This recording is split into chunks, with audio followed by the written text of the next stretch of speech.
Well, would you look at that?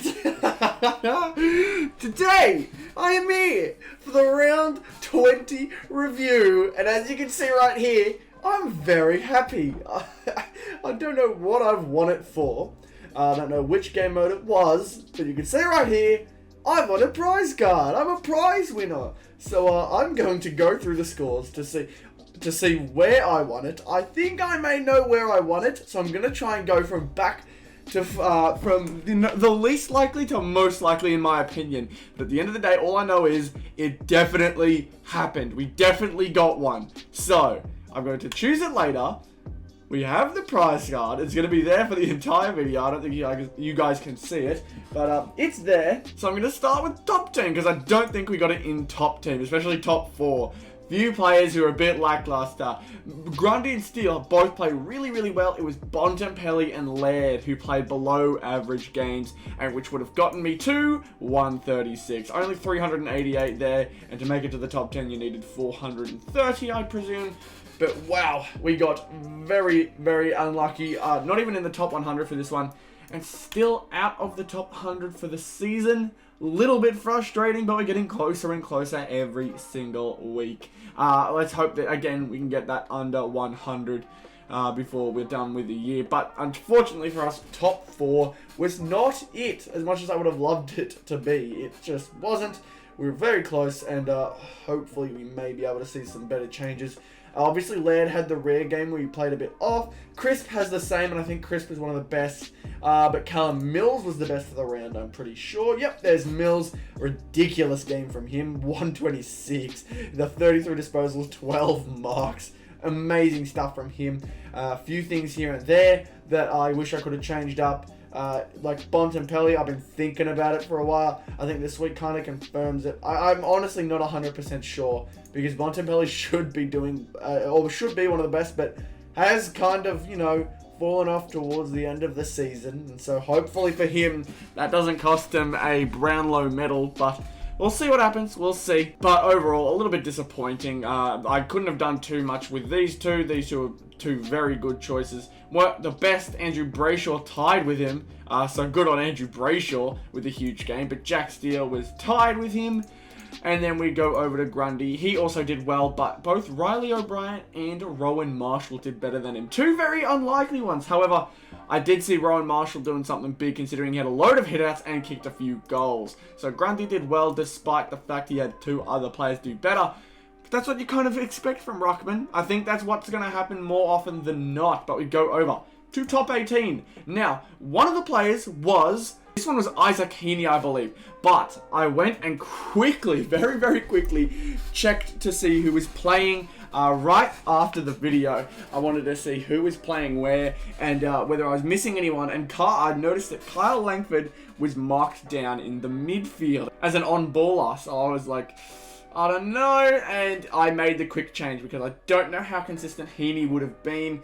Although Heaney has been playing out of his mind, I just didn't know. And obviously, Langford wasn't my biggest concern. I knew that one of the two would perform if put in the right spot, and Langford ended up with a cheeky 82 points, while Heaney was down here with 70, so it was a good choice there. But we can see right here, Langford with 82, DeGoey with 98, Zeeble with 73, Zeeble doing some big things for us. Stevenson didn't do too bad either, but the two big ones, the two marquee players, both were the worst forward players for my team. How on earth does that work? You were up against North Melbourne, so don't ask me how that works. And you were up against Adelaide, so again, don't ask me how that works. But then we go to the midfield. Everyone pretty much played really well. Sam Walsh played really well, although in the last quarter he did kind of disappear. However, when you were beating St Kilda by that much, you didn't need to do too much. Tuke Miller, even though he had the 98-point thrashing, which was really unfortunate for him and Gold Coast, he managed to put up some good numbers. I believe a few tackles in there as well. Yep, 10. He got the double digits. Same goes with Jack Steele. He's just been a tackling machine all season. Been doing huge things for them. And then Jack McRae is probably one of the bigger disappointments. Only 1 mark and 3 tackles. You always expect the 30 plus disposals with him, but that's not good enough. It really isn't. You need more marks and tackles. and that's just not enough. Only 12 points from that stuff is not what you're looking for.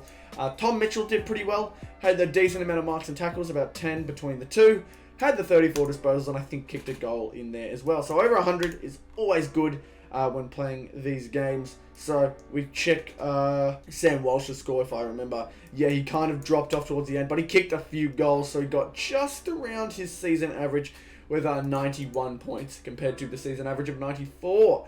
Now we look in the back line. There's a few make or breaks here. One was Rory Laird. Rory Laird was a very, very interesting one to fall off this week. 83 points, not as much as I would have expected from him considering how well he's been going. But some good choices here and there as well. We were thinking either Dyson Heppel or Tom Stewart. Tom Stewart did better, and I'm very surprised that Tom Stewart was one that did better. However, Lockie Whitfield, one that I thought was almost a safe, guaranteed pick, went out and did barely as much as I thought he would do. Averaged the same amount of disposal, but you can see, rank 101. Not at all what we're used to from him. Hopefully Whitfield next week can step it up. But players like Callum Mills, big week from him. 126 points. Good to have him on the squad. Coming right out of COVID protocol with a bang. And then Jake Lloyd also putting up some good numbers there as well. I don't know whether this was the team that got me the prize card, so we're going to check now. Oh my god! What? Oh my god! Number 2? Oh my goodness! Wow! That is so much better than I thought we were going to do. We got over 1,600! Wow! That is unbelievable. Rank number 2. 1,603. One of 3 players to do it. That is a performance and a half. I didn't think it was going to be from here, but it was. And number 2. Whew. Wow. That is a huge performance. I didn't expect that. My best was 7. Now it's runners up. Silver medal. Wow. That's incredible. That is awesome. This team has done amazing for me. I'm not making a single change unless I dare have to. I'm not making a single change. If this is what gets me to number 2, I'm happy. You guys get a second go. I don't care. I'm telling you my team right now. It is going to be this. This is definitely going to be it. Wow. What a performance. Number 2? Sheesh. Alright. I'm very surprised. I didn't think it was here. I thought it was Star Powers. I'm very, very happy though nonetheless. And I'll tell you why. Because last time I checked, I think I gathered that I had about 643 points from Star Powers this week, sorry. Because Josh Kennedy did better than David Mundy last week. Ridley has performed like really poorly, but Riley O'Brien did better than Taron Thomas last week. And then Grundy had like 250 something. Oliver had little under 200, sorry. And so both of those two did big things for me. Those two put me in the exact same position as last week, if not better. Riley O'Brien did better. Josh Kennedy did better. And Jordan Ridley played pretty average, as we can see right here. Only the 29 points. The better ones, Harry Mackay would have been nice. But yeah, I wouldn't have picked any of these other ones. It's just because Ridley's been pretty bang average at the 60s, and that's kind of what I was hoping he'd do. But only 10 disposals killed him, man. That killed him. So maybe next week we'll try a bit more of an on-ball player. Maybe like Caleb Sarong to guarantee that we get at least over 50. I'm not too sure, but we'll go with Jordan Ridley here. But Riley O'Brien was huge. 118, absolutely the correct choice. He was the best one, doing big things for the squad. Then we go over here. Jack Steele obviously had 129, but considering we want the most amount of points possible, I chose Brody Grundy Green. He got 116, which is awesome. I do have Green Riley O'Brien, so could you imagine Green Riley, Green Brody? That would have been ridiculous. Clayton Oliver in there as well would have added extra, but who knows what that would have had in store. And Josh Kennedy wasn't the best one. Definitely some better ones, but I just really cannot figure out who is going to be the best one in the legend at any given time. Especially because David Mundy did better. I swear David Mundy did not do that good. Oh my god, I keep making wrong decisions. I'm going to stick with Josh Kennedy anyways, because he has been on some pretty good form.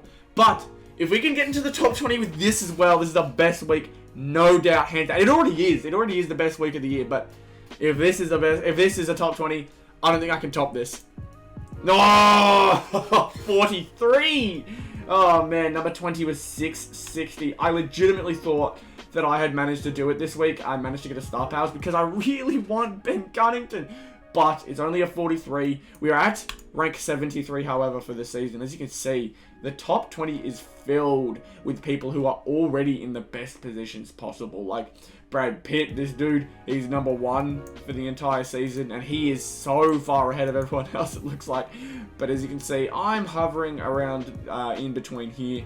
I'm number 73, and I'm number 73, and I haven't gotten a single week into the top 20. So we're doing consistently well, which is good, but also could be doing a little bit better for my own liking. Oh man, what a week though. Top 18 doing bits for me. Number 2. I did not see that coming at all. I did not see that coming, but I'll let you know right now, I'm not complaining. This team was awesome for me. I'm very, very happy. That's pretty much it, I think, other than the tips. Tips, I'm just going to go through quickly because, I mean, I haven't got too much to say. 6 out of 9.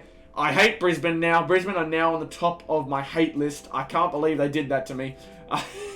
I tipped Geelong. North made it a lot closer than I truly expected. With all the outs, I'm very happy with how they performed against Geelong. I think a lot of people would have gotten the Collingwood versus West Coast wrong, and I think it would have been 50-50 between St Kilda and Carlton. As you can see there, I got that one wrong, so it happens. But yeah, just the biggest disappointment for me during the actual AFL round was Brisbane losing to Hawthorn, because that means we have to beat Richmond next week, and yeah, considering both Collingwood and Hawthorn got wins, this is going to be a very tough way to end the season if we've been screwed over by 2 of the top sides in the year. Because I think Hawthorn have drawn against GWS, who are 9th but have been in the top 8. They didn't draw against GWS. They beat GWS. Sorry, they drew against Melbourne. That's right. Somehow, and then now they've beaten Brisbane. Beautiful. Great stuff. Just what I wanted. Thank you, Brisbane, for killing all my hopes, but I can't do anything now. It's just sad. That is where I'm going to end it, though. I'm going to leave it on this screen because I'm loving the look of that number 2. I thought I'd managed to get a high number. I did not think it'd be that high. Number 2 for the round. Thank you all so much for watching this video. I hope you all enjoyed, as I very much enjoyed this week. So please be sure to leave a like, comment down below any video ideas, suggestions, and constructive criticism, and subscribe to the channel if you are new. Thank you all so much for watching, and I'll see you all in the next one. Goodbye.